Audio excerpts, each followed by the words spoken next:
அவருடைய 49வது வயதில் 49 குழந்தைகள் பிறந்திருக்கிறார்.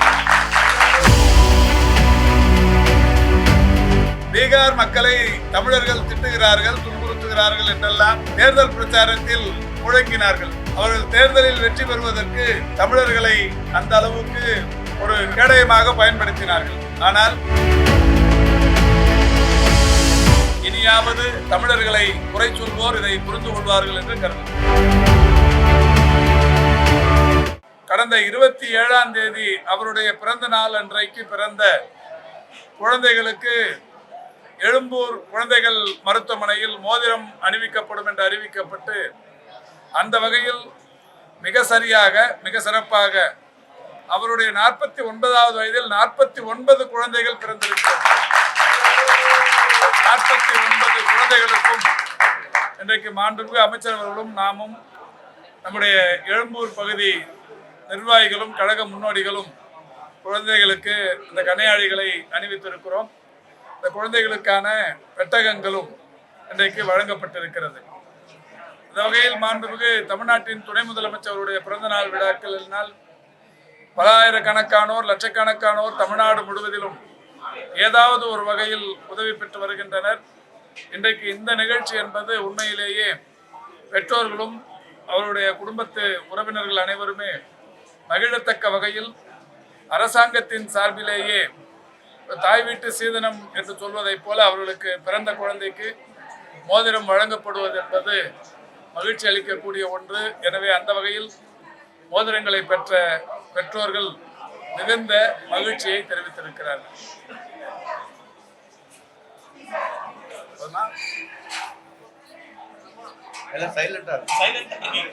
இந்த நிகழ்ச்சியில் இன்னொரு சிறப்பு, ஒரு பீகார் மாநிலத்தைச் சேர்ந்த ஒரு பெற்றோருக்கு இந்த குழந்தைக்கு மோதிரம் வழங்கப்பட்டிருக்கிறது. உங்களுக்கு தெரியும், நான் அண்மையில் நடந்து முடிந்த பீகார் தேர்தலில் ஒன்றிய அரசின் பிரதமர் அவர்களும் உள்துறை அமைச்சர் அவர்களும் பீகார் மக்களை தமிழர்கள் திட்டுகிறார்கள், துன்புறுத்துகிறார்கள் என்றெல்லாம் தேர்தல் பிரச்சாரத்தில் முழங்கினார்கள். அவர்கள் தேர்தலில் வெற்றி பெறுவதற்கு தமிழர்களை அந்த அளவுக்கு ஒரு கேடயமாக பயன்படுத்தினார்கள். ஆனால் நேற்றைக்கும் இன்றைக்கும் நடைபெற்ற சம்பவங்களை நீங்கள் பார்த்திருப்பீர்கள். நேற்றைக்கு மாண்புமிகு தமிழ்நாட்டின் துணை முதலமைச்சர் அவருடைய இல்லத்தில் நம்முடைய ராஜீவ்காந்தி அரசு மருத்துவமனையில் குறிப்பாக ஒரு 7 பெண் மருத்துவர்கள் செய்த மகத்தான சாதனைக்காக அந்த பெண் மருத்துவர்களுக்கு மாண்புமிகு தமிழ்நாட்டின் துணை முதலமைச்சர் அவர்கள் வீட்டுக்கு அழைத்து பொன்னாடை அணிவித்து அவர்களுக்கு பாராட்டு தெரிவித்தார். அது என்ன நிகழ்ச்சி என்றால், கடந்த 1 மாதத்திற்கு முன்னால் பீகார் மாநிலத்தைச் சேர்ந்த ஒரு 26 வயது இளைஞர் பூங்கா நகர் ரயில்வே ஸ்டேஷனில் ரயில் விபத்தில் சிக்கி அவருடைய ஒரு கை முழுமையாக துண்டிக்கப்பட்டு விட்டது, இன்னொரு கை முழுமையாக நசுங்கி விட்டது. இந்த துண்டிக்கப்பட்ட கை அவருடைய உடலையும் சுமந்து கொண்டு மருத்துவமனையில் வந்து அனுமதித்திருக்கிறார்கள். அந்த நேரத்தில் பணியில் இருந்த ஒரு 7 மருத்துவர்கள், குறிப்பாக அனைவருமே பெண் மருத்துவர்கள், உடனடியாக அந்த கை கதகதப்பு இருப்பதை பார்த்து அந்த கைக்கு உயிர்ப்பு இருப்பதை அறிந்து ஒரு கையை எடுத்து இன்னொரு கையோடு, ஒரு கை முழுமையாக துண்டிக்கப்பட்டு விட்டது, துண்டிக்கப்பட்ட கையை இன்னொரு கை நசுங்கி போன நிலையில் பயன்பாடற்று கிடந்த அந்த ஒரு பாதி பகுதியை அகற்றி இந்த கையை பொறித்திருக்கிறார்கள். இந்த கைமாற்று அறுவை சிகிச்சை, அதுவும் ஒரு கையை எடுத்து இன்னொரு கைக்கு பொறித்திருப்பது என்பது உலக அளவில் இதுவரை 4 மட்டுமே நடைபெற்றிருக்கிறது.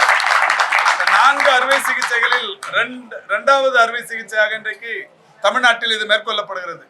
இந்தியாவில் வேறு எந்த அரசு மருத்துவமனையிலும் இது செய்ததில்லை. கோவையில் இருக்கிற கங்கா மருத்துவமனையில் ஒரு அறுவை சிகிச்சை நடைபெற்றிருக்கிறது. இப்பொழுது தமிழ்நாட்டில் அது 2வது சிகிச்சை குறிப்பாக அரசு மருத்துவமனையில் நடைபெற்று சாதனை படைக்கப்பட்டிருக்கிறது. பீகார் இளைஞர் எந்த விதமான ஒரு வசதியோ வாய்ப்போ இல்லாத ஒரு 26 வயது இளைஞரை கை கொடுத்து காத்திருப்பது கழக அரசு, மாண்புமிகு தமிழ்நாட்டின் முதலமைச்சருடைய அரசு. அவர் இன்றோ நாளையோ டிஸ்சார்ஜ் ஆகவிருக்கிறார். கை துண்டிக்கப்பட்டு கையே இல்லாத நிலையில் ஊருக்கு செல்கிறார். இன்னொரு கை பொருத்தப்பட்டு அந்த கை பயன்பாட்டிற்கு வந்திருக்கிறது. அவருடைய வீடியோவை எல்லாம் நேற்றைக்கு மாண்புமிகு துணை முதலமைச்சர் பார்த்தார். அவர் ஊருக்கு போய் பீகாருக்கு போய் திரும்பி வந்தவுடன் அவருக்கு செயற்கை கருவியையும் அளிப்பதற்கு துறை நடவடிக்கை எடுத்திருக்கிறது. இன்னொரு கையையும் பொறுத்தவருக்கிறோம். அந்த நிலையில் இன்றைக்கு இந்த மருத்துவமனையில் 49 குழந்தைகள் கணையாழி பெற்று மகிழ்ந்திருக்கிறார்கள் என்றால் அதில் ஒரு குடும்பத்தினர் பீகார் குடும்பத்தினர். எனவே தமிழ்நாட்டில் மனித நேயம் காக்கப்படுகிறது, மனிதாபிமானம் பாதுகாக்கப்படுகிறது என்பதற்கு இந்த இரு செய்திகள் உதாரணம். இனியாவது தமிழர்களை குறை சொல்வோர் இதை புரிந்து கொள்வார்கள் என்று கருதுகிறோம். செய்திகளை உடனுக்குடன் தெரிந்து கொள்ள கீழ்கண்ட கேபிள் மற்றும் டிடிஎச் நெட்வொர்க்குகளில் எம்நாடு செய்தி தொலைக்காட்சியை காணுங்கள். பாதகம் செய்பவரை கண்டால் நாம் பயம் கொள்ளலாகாது பாப்பா. மோதி மிதித்துவிடு பாப்பா, அவர் முகத்தில் உமிழ்ந்துவிடு பாப்பா. அண்மை செய்திகளை உடனுக்குடன் தெரிந்து கொள்ள இணைந்திருங்கள் எம்நாடு தொலைக்காட்சியுடன்.